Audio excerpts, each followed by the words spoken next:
Olá, gente, mais uma aula de física nas nossas videoaulas do Physics. Hoje vamos dar continuidade e falar dos fenômenos ondulatórios, né? A segunda parte. Acompanha comigo aqui, rapidinho. Vamos lembrar daqueles conceitos fundamentais de onda, comprimento de onda, velocidade da onda, né? Amplitude.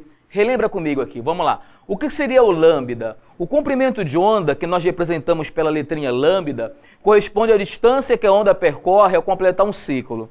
Fabrício, como é que eu posso encontrar esse lambda? É simples. É só você medir a distância entre duas cristas ou entre dois vales consecutivos.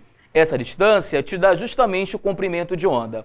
Fabrício, o que é a amplitude da onda? Gente, amplitude é o deslocamento máximo que a onda sofre em relação à posição de equilíbrio. Lembre-se que a amplitude está associada à energia que a onda transporta.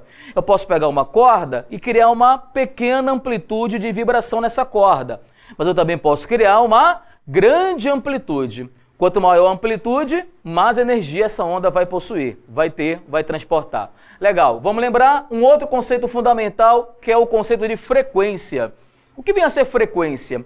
A gente fala muito em hertz, megahertz, kilohertz. O que é isso, gente? É frequência da onda. Dá uma olhadinha aqui, acompanha comigo. Frequência, por definição, é o número de ondas pelo tempo. Então, se você pegar o número de ondas e dividir pelo tempo, você passa a ter a frequência dessa onda. No sistema internacional, a frequência é medida em hertz, que significa vibrações, ondas por segundo.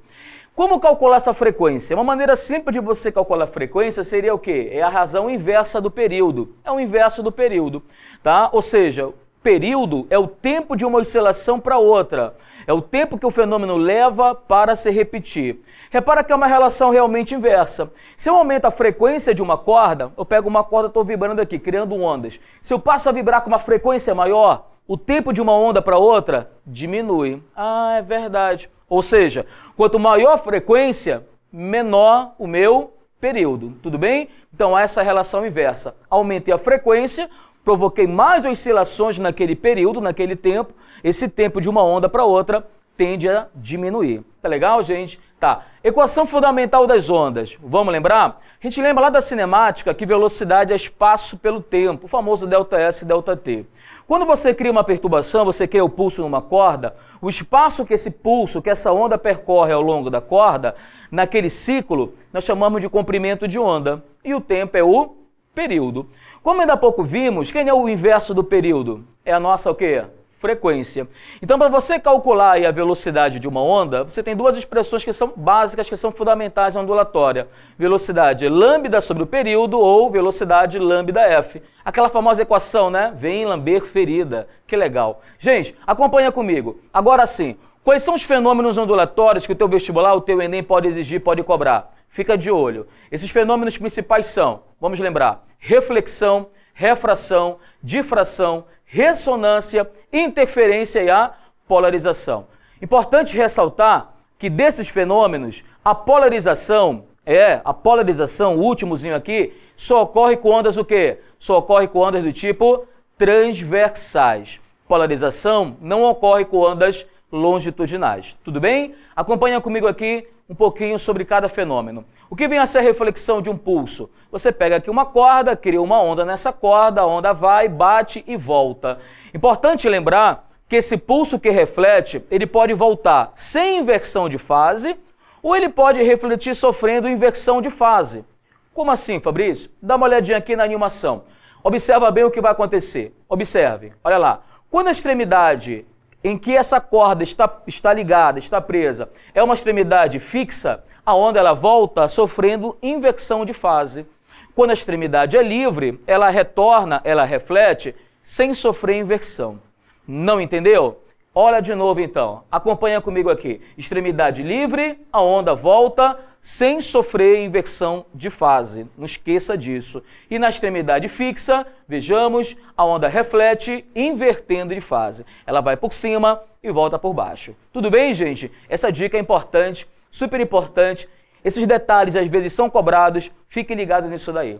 Acompanha comigo um outro exemplo aqui que envolve reflexão, que inclusive já falamos na primeira aula, o exemplo do ultrassom, o exame de ultrassonografia, o sonar também, né? No caso do ultrassom, ele emite ondas o quê? Mecânicas, ondas sonoras de alta frequência, acima de quanto? 20.000 Hz. E essas ondas, ao refletirem na estrutura interna do corpo ou do feto, geram imagens, né? Essa tecnologia ela é muito legal e hoje em dia ela é altamente difundida, altamente utilizada, beleza? Bom, vamos ao próximo fenômeno? Vem comigo, refração. Refração é quando uma onda muda de meio. É importante lembrar que ao mudar de meio, quem é que não muda, gente? A frequência. Anote que eu vou lhe falar. Uma onda nasce, cresce e morre com a mesma frequência. Que nem que muda então? Gente, muda quem? A velocidade e muda o comprimento de onda. Lembrando, refração, mudança de meio. O que caracteriza a mudança de meio, Fabrício? Mudança na velocidade da onda. Galera, importante relembrar, novamente, mudou de meio, a frequência não vai mudar, ela se mantém constante. Lembra da equaçãozinha que ainda há pouco falamos? V lambda F? Isola a minha frequência aqui, ó. Repara que como a frequência é constante, o V e o lambda sofrem uma relação direta. Se a onda mudar de meio e aumentar a velocidade, aumenta o lambda. Mudou de meio, diminuiu a velocidade, diminui o lambda. Tudo bem, galera? Não esquece. A ondinha vem lá correndo, passou para outro meio, a velocidade aumentou, o lambda aumenta. A ondinha vem correndo, passou para outro meio, diminuiu a velocidade, diminuiu o lambda. Não esqueça. Deixa eu ver se você entendeu. Ele fala assim para você, uma onda sonora passa do ar para a água. Uma onda sonora passa do ar para a água. Eu te pergunto, o que ocorreu com o comprimento de onda desse som? Comprimento de onda, o que aconteceu? Cara, lembra da velocidade. Bom, como o som é uma onda mecânica, ele gosta de quê? De matéria. Onde é que o som corre mais rápido, gente? No ar ou na água? Na água, tem mais matéria. Então, quando o som passa do ar para a água, a sua velocidade é o quê? Aumenta. Junto com a velocidade, quem aumenta? O meu lambda. Tudo bem? Aumentou o V, aumentou o lambda, galera. Por favor, hein? Não esqueça disso, sempre é cobrado. Vamos lá. Um exemplo interessante também, onde envolve a questão da refração, é quando uma onda muda de profundidade. Ela vem de uma região mais profunda, por exemplo, e passa para uma região mais rasa. Nós sabemos hoje que a velocidade de propagação de uma onda na superfície da água depende da raiz quadrada da profundidade. Dá uma olhadinha nessa relação que ela é interessante. Velocidade proporcional à raiz da profundidade h. Ou seja, se a onda aumentar a profundidade dela, né, ela vem na superfície da água, a profundidade aumentou, aumenta a velocidade. Diminuiu a profundidade, diminui a velocidade também. Tudo bem? Acompanha comigo aqui então, vamos lá. Essa onda vem numa região mais profunda e passa para uma região mais rasa. Observe a mudança de meio. Dizemos que houve uma refração. Vai mudar o quê? A sua velocidade. Junto com a velocidade, comprimento de onda. Quem não muda? Frequência. Legal. Então vem comigo aqui, vamos lá. A onda vem, passa da região profunda para a região rasa. Diminuiu a profundidade, diminui a velocidade. Diminui o lambda. Observa bem, é bem clara a imagem, diminui o lambda. Tudo bem, gente? Fica de olho. Essa também já caiu bastante. E aqui a gente tem uma situação, né, que é o caso do tsunami, onda gigante, onda da morte, né? Aqui são fotos reais, olha só. Bom, nós sabemos que quando uma onda se propaga, ela não leva o quê? Matéria. Ela só transporta o quê? Energia. Mas quando essa onda quebra, no caso de um tsunami, uma onda gigante, aquela massa toda de água sai levando o que está pela frente. Já não é a onda em si, não é o deslocamento de matéria, deslocamento de massa. Então observa bem, interessante aqui ressaltar o que está acontecendo. A onda ela vem em alto mar. Um tsunami tem uma velocidade altíssima, porque eu tenho uma grande profundidade. Olha, aproximadamente aqui, uma profundidade de 7.000 metros, 7 quilômetros de profundidade, a onda chega a atingir 940 quilômetros por hora. Cara, é mais rápido do que um avião desse de cruzeiro, né? Que você vai viajar, um avião que chega a 700, 800 quilômetros por hora, o tsunami bate 940. Só que na medida que essa onda vai chegando no litoral, a profundidade, logicamente, diminui. Diminuindo a profundidade, quem diminui? A velocidade e também o comprimento de onda. Aí essa onda perde energia o quê? Cinética, mas ela ganha altura. Ela ganha energia o quê?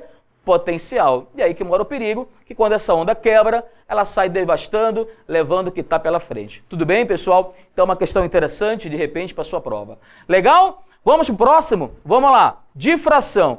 Difração é a capacidade que a onda possui em contornar obstáculos. Está na tua casa, está falando com o vizinho, com a vizinha, tem um muro lá, mas você consegue conversar com ela. Ei, vizinha, tá bem, beleza, quer alguma coisa, quer ajuda? Não é verdade? Isso é possível porque a onda consegue o quê? Oi? Contornar o obstáculo, né? Tá na tua casa, na tua cama lá, vendo televisão, também te chama para almoçar. Mulher, vem almoçar! É possível porque a onda consegue contornar obstáculos. Então esse fenômeno em que a onda contorna obstáculos, como é que nós chamamos? Difração. Quando eu falo em contornar obstáculos, pode ser uma barreira, como um muro, ou pode ser uma fenda, uma abertura, como uma porta. Tudo bem, gente? Então a gente fala em contornar, beleza? Observa bem aqui algumas situações. Você vai me perguntar, mas Fabrício, vamos voltar para aquele exemplo lá do muro. Estou com a vizinha conversando com ela, tudo bem? Você tem arroz, tem açúcar, que às vezes falta em casa, né? E aí ela conversa com você, mas você consegue visualizá-la? Você está enxergando ela ou só está ouvindo? Pois é, só ouvindo, né? Por que não dá para ver? Porque a luz não consegue contornar o muro. Ah, então a luz não difrata? Opa, eu não falei isso. A luz ela pode difratar. No caso do muro, ela não consegue porque o seu comprimento de onda é muito pequeno em comparação com o tamanho do muro. Ah, então para que ocorra a difração, é importante uma condição. O comprimento de onda, o lambda, deve ser próximo, deve ser da ordem de grandeza do tamanho do obstáculo. Tudo bem, gente? O som tem um comprimento de onda que varia de 2 centímetros a 20 metros, 17 metros, o som audível. Então, facilmente ele consegue contornar o muro. A luz não. Não quer dizer que a luz não possa sofrer difração. A difração pode ocorrer com qualquer tipo de onda, mecânica ou eletromagnética. Só tem que haver a condição. O Enem já cobrou isso, viu, gente? Aqui você tem uma foto de uma prova do Enem que mostra uma fenda, a luz passando direto aqui na fenda, ou seja, não está havendo difração, ela está apenas passando em linha reta, mas na medida que eu vou diminuindo essa fenda, eu consigo perceber que a luz consegue difratar, contornar a fenda e iluminar uma área aqui na tela bem maior do que a própria área da fenda. Ou seja, a luz conseguiu difratar.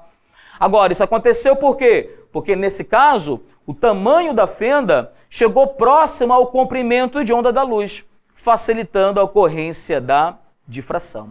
Tudo bem? Então não vamos errar besteira. Fique de olho, difração fenômeno importante. Opa! Ressonância. Cara, quando eu ia para a Federal, eu penava com essa ressonância. Gente, eu pegava 2 ônibus lá para o UFPA. Cara, era uma luta. Sabe aquela perimetral? Hoje tá linda, estão até duplicando, né? Na minha época não tinha asfalto. É verdade, eu pegava o ônibus, viu, DJ? Eu pegava o ônibus que era não vou falar o nome que depois sou processado, mas era um ônibus horrível, cara, que balançava tudo. Então eu chegava, aí o motorista ia arrancando. Aí você ia... Aí o vidro ia... Aí você segurava o vidro, aí segurava a cadeira. Então você chegava assim na universidade, né? Já chegava... DJ, ele já chegava vibrando. Ressonância total. Já chegava na aula assim, ó, culpa da ressonância. Então, o que é a ressonância? É quando um corpo está vibrando e faz o outro vibrar com ele. Aqui vamos ver um exemplozinho dessa ressonância. A gente tem aqui um diapasão, você conhece? Um instrumento muito usado em afinação. Você bate num e o outro ao lado vibra com ele. O legal é que eu provoquei a vibração do primeiro e o segundo começou a vibrar com o primeiro. Eu nem encostei no segundo, ou seja, a vibração de uma energia foi transferida ao outro. Quer ver um exemplo legal que você deve conhecer? Olha aí, que isso, né? E aí a mulher dá um grito e a taça quebra. Pá, trinca. Já viram isso em programa de televisão, né? Tinha um aí que falava da ciência, era muito bacana, nunca mais eu vi. Tá? E aí gritava e a taça trincava. A taça quebrava. Mas qual é a condição para quebrar a taça? É um grito muito, muito intenso, né? Muito forte?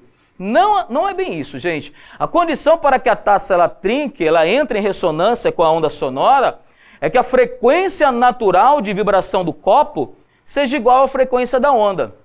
É isso mesmo. Para que um corpo ele entre em ressonância, as frequências têm que ser próximas. A frequência da onda, que vai gerar a ressonância, tá? Tem que ser próxima à frequência natural do corpo. Todo corpo tem uma frequência natural de vibração. Um copo vibra de uma maneira, uma régua vibra de outra, uma ponte, um prédio. São frequências naturais, frequências em que o corpo ele pode entrar em ressonância. Dá uma olhadinha comigo aqui em situações legais de ressonância também. Aqui nós temos o caso do forno, né, de micro-ondas. Lembre lá da química, professor Bechara, professor Alex, professor Anderson, professor Alcemir, a galera toda da química explica para vocês isso, o André. Cara, é gente pra caramba, né?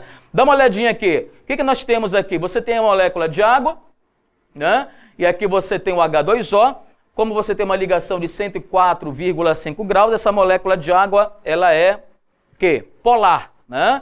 Então o que vai acontecer? Devido a essa polaridade, o fato da molécula de água ser um dipolozinho, um lado positivo e um lado negativo, ela facilmente se alinha ao campo elétrico. Isso. O que é uma onda eletromagnética? Campo elétrico, campo magnético, beleza? Quando o campo elétrico aponta para cima, a onda atinge a molécula de água lá no alimento, esse campo elétrico está para cima, a molécula de água vai para cima. Quando esse campo elétrico vai para baixo, a molécula de água, gira e vai para baixo. Então essa molécula de água, pessoal, ela fica num balé doido, ó, vibrando, ó. Isso ela faz milhões de vezes por segundo. O que isso gera? Atrito, gerando calor. Ah, é assim que aquece teu alimento à noite na tua casa, o teu suco. Suco quente é estranho, mas tudo bem. O teu café, pronto, melhorou, né?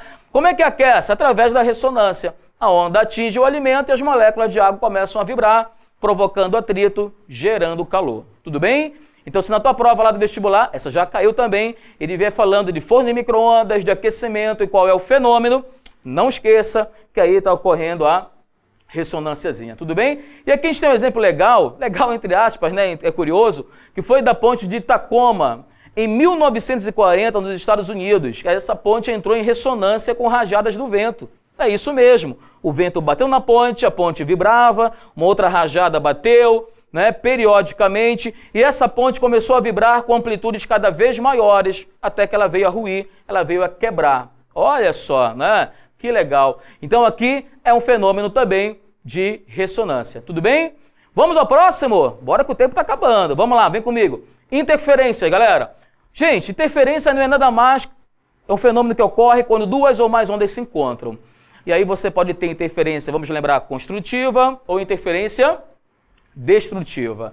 Vamos lá. Você joga, por exemplo, duas pedrinhas na água, criando ondas, essas ondas se encontram. Nesse encontro eu posso ter crista com vale ou até vale com vale. O que vai acontecer? Acompanha comigo. Quando duas cristas se encontram, elas se somam, aí eu vou ter uma interferência chamada interferência, o que, galera? Construtiva. Também ocorre quando ocorre o encontro entre dois vales. Então, crista ou vale, tudo bem? Eu vou ter a soma, então a energia ela é amplificada, ela é somada naquele momento do encontro. Como calcular a amplitude final? É a soma das duas amplitudes. Então, nesse caso, você tem a interferência construtiva. Tudo bem? Se for um caso de som, por exemplo, o som fica mais intenso, mais forte. E aqui você tem um exemplo de interferência destrutiva. Quando a crista de uma onda encontra com o vale da outra. Elas estão em oposição de fase. Um exemplo, né?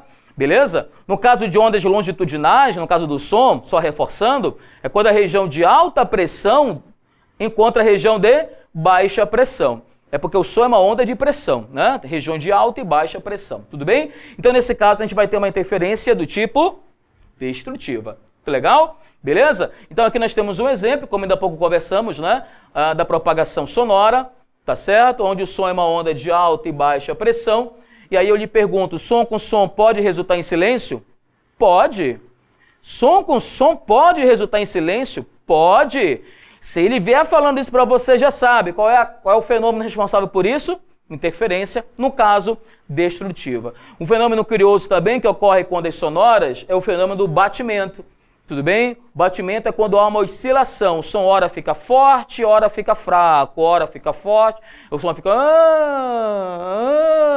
né?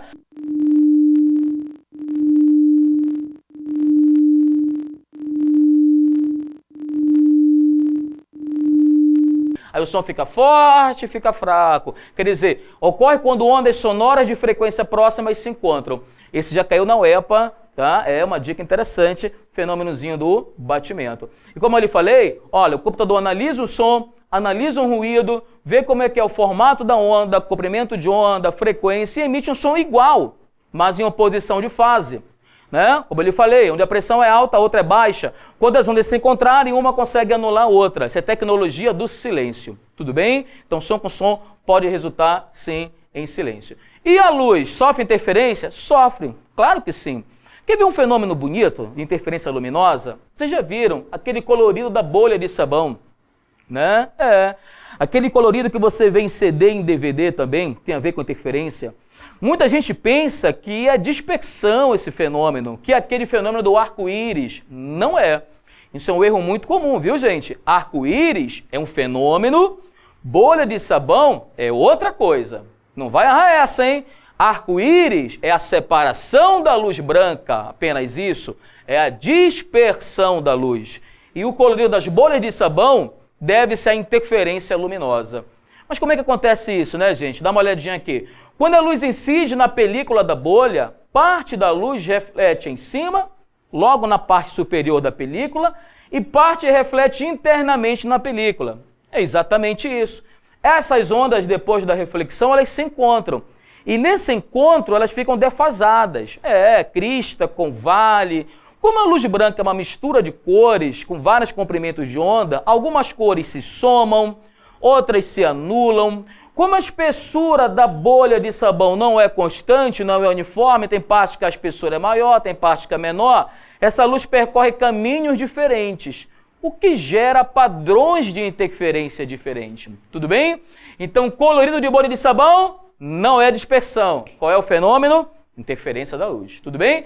E como ainda há pouco conversamos também com vocês, né? O colorido do CD, do DVD também. Ali é interessante também falar que um CD, um DVD, ele é cheio de trilhas. O laser, ele lê esses caminhos aqui. É uma linguagem binária, né, de luz e não luz. Nós chamamos isso, essas pequenas trilhas, essas pequenas cavidades, de rede de difração.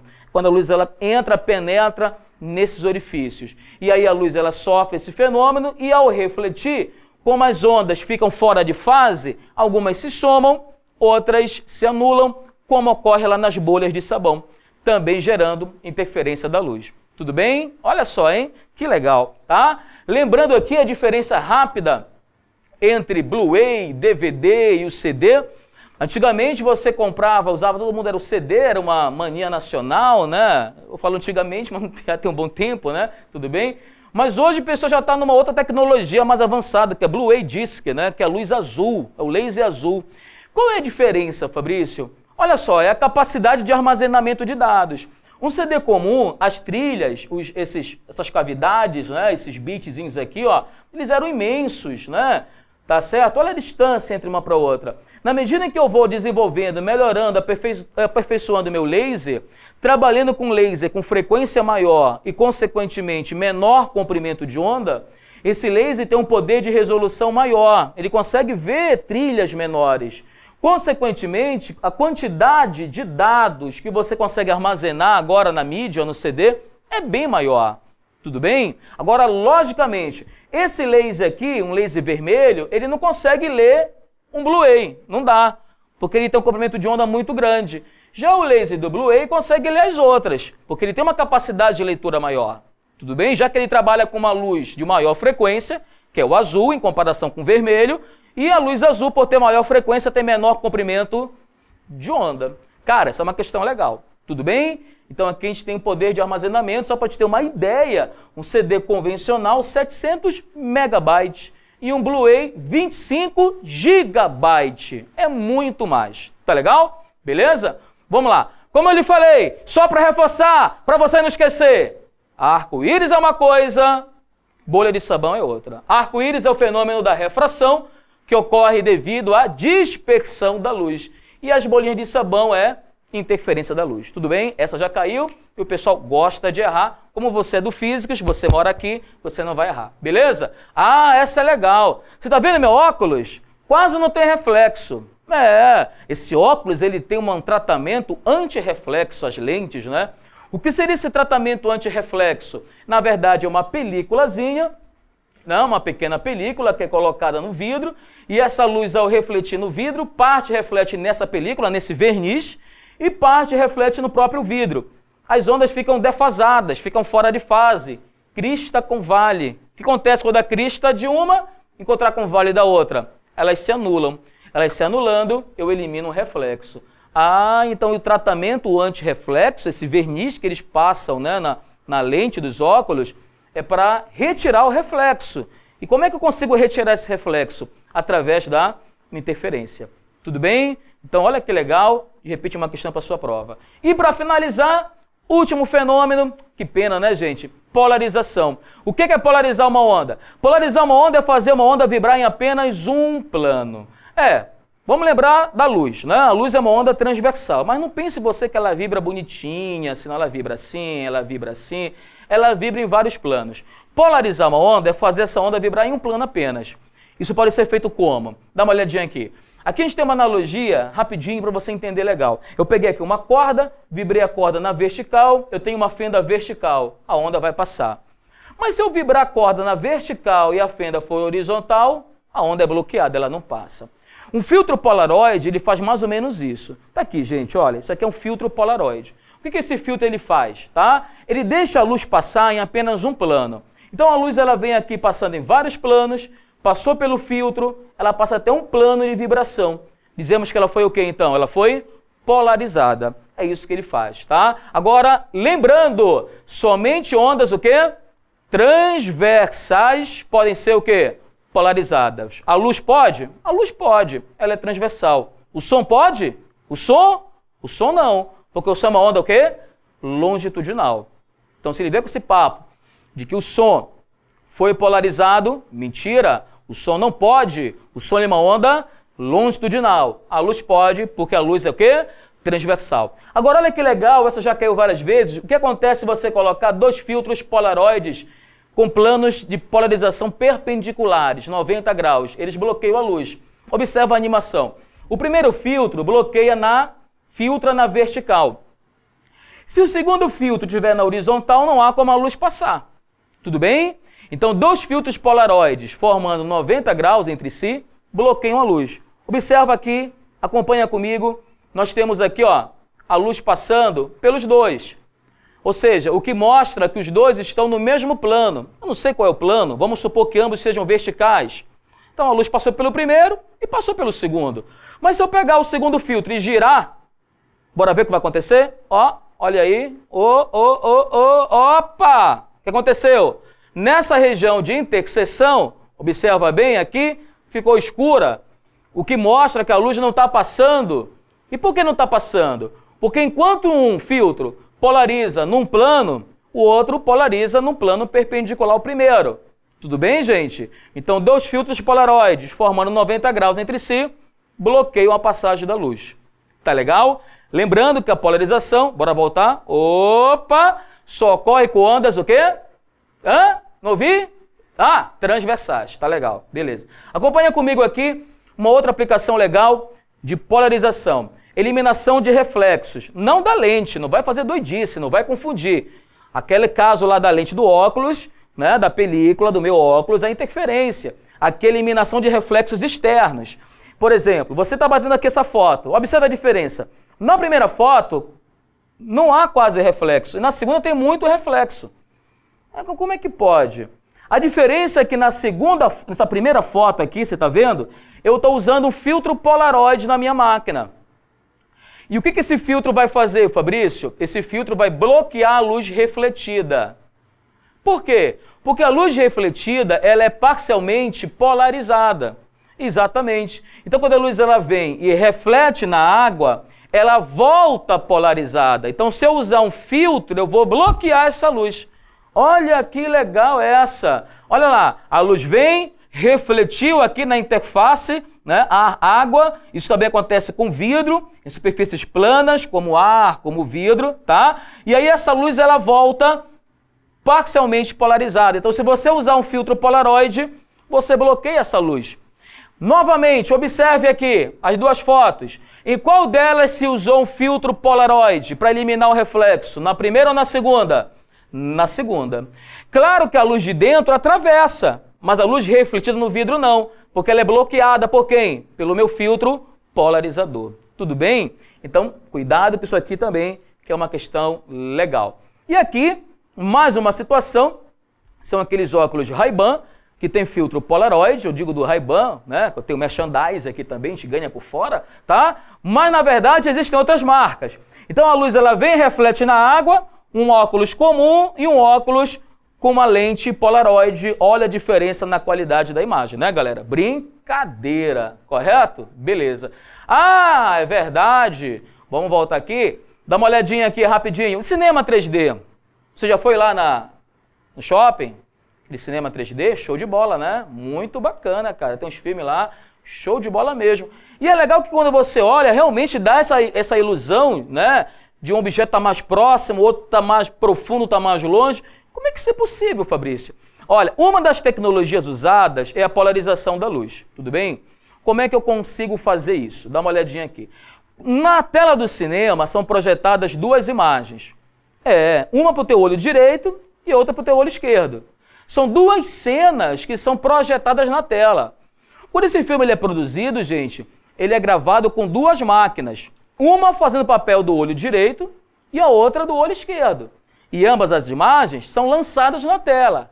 Caramba, Fabrício, mas como é que um olho, cada um vai ver uma coisa diferente? Como é que meu olho vai filtrar qual é a imagem para ele ver? E aí que entra em cena quem?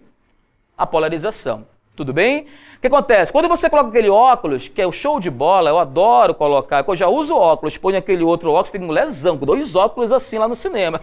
É uma figura. E aí o que acontece? Você coloca aquele óculos, um olho teu vai ver uma imagem. Por exemplo, bora imaginar que esse aqui, a polarização seja vertical. Então a imagem que foi projetada para o teu olho direito, ela tem polarização vertical. Essa lente vai deixar passar.